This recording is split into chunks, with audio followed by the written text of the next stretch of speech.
Heart attack പോലെ common ആയ ഒന്ന്, ജീവന് ഭീഷണിയായ ഒന്ന്, എന്നാൽ അത്രത്തോളം ശ്രദ്ധിക്കാത്ത ഒന്ന്. ഞാൻ സംസാരിക്കുന്നത് സ്ട്രോക്കിനെ കുറിച്ചാണ്. നിങ്ങളുടെ മുന്നിൽ ഒരാൾക്ക് ഇത് സംഭവിച്ചാൽ എങ്ങനെ തിരിച്ചറിയാം? ഇത് എളുപ്പത്തിൽ ഓർക്കാൻ ഞാൻ ഈ പറയുന്ന വാക്ക് മാത്രം ഓർത്തിരുന്നാൽ മതി. Be fast. I repeat, be fast. ഇതിലെ ഓരോ ലെറ്റേഴ്സും ഞാൻ പറയാം. B for balance. പെട്ടെന്ന് എഴുന്നേൽക്കുമ്പോഴോ നടക്കുമ്പോഴോ വെയിച്ച് പോകുന്ന പോലെ തോന്നുക. ഇനി ഇ ഫോർ ഐസ്. കാഴ്ചകളിൽ മങ്ങൽ തോന്നാ അല്ലെങ്കിൽ രണ്ടായി കാണുക. F for face. മുഖം ഒരു വശത്തേക്ക് കോടിപ്പോകുന്നതായി കാണുക. A for arms. കൈകൾ ഉയർത്തിപ്പിടിക്കാൻ പറയുമ്പോൾ ഒരു വശത്തേക്ക് താണു പോകുക, ഉയർത്തിപ്പിടിക്കാൻ പറ്റുന്നില്ല, ഗ്രിപ്പ് കിട്ടുന്നില്ല. ഇനി എസ് ഫോർ സ്പീച്ച്. പറയാൻ പറ്റുന്നില്ല, ഇല്ലെങ്കിൽ പറയുന്നത് മനസ്സിലാകുന്നില്ല. മേൽ പറഞ്ഞ ലക്ഷണങ്ങളെല്ലാം കാണുമ്പോഴാണ് ടി എന്ന വാക്കിന് വളരെ പ്രാധാന്യം വരുന്നത്.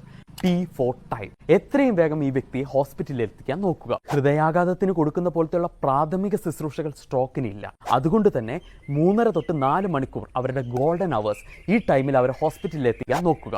സ്ട്രോക്കിനെ കുറിച്ച് കൂടുതൽ നിങ്ങൾക്ക് അറിയാൻ ആഗ്രഹമുണ്ടെങ്കിൽ ഇതിന്റെ ഫുൾ വീഡിയോ ഞാൻ യൂട്യൂബിൽ